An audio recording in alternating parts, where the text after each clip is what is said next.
This is a conversation with Tony Fountain, Chief Executive Officer, Refining and Marketing for Reliance Industries.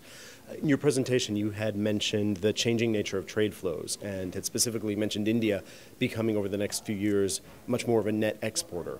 How is your firm, and more broadly, how is India adjusting to the new situation? Yeah, well, so India, India over the longer term obviously has great potential for demand growth and is going to need a lot more refineries. So this tends to be sort of just up and down over the few years as the sequence of those refineries get built and the sequence of that demand. Over the next couple of years, I don't know if it's a huge trend, but it's like, I think you look at what's coming on, it's likely that the exports will, marginally need to increase just in the near term, and that's fine because actually, if you look at the regional demand, there's probably nearly all the world's demand is coming from non-OECD countries, much of it in the East.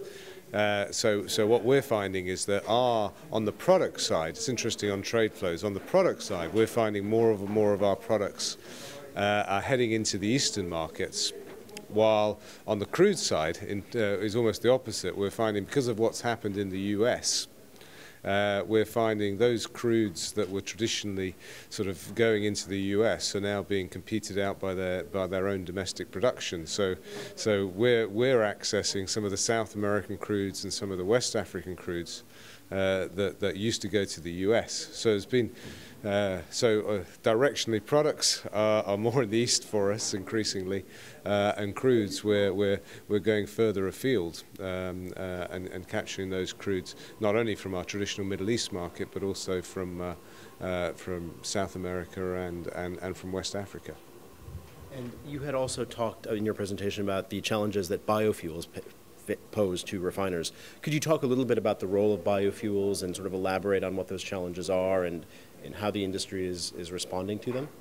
Yeah, I think it's just, just doing the maths really. I don't want to have you can have a long conversation of whether biofuels deliver the benefits for the environment that they are or are not meant to do, and I think that's a different conversation. But mine was purely one of the maths, which is that when you're looking at what's the requirement and what's the demand for products that go through refineries, you need to remember that there's still biofuel growth and there's still growth in natural gas liquids, which particularly in the US, attached to all this light oil and shale gas, becomes a lot of condensates. So on balance, the actual requirement for refined products is going to be less than the total demand for oil demand, because some of it's going to be met from these alternative supplies.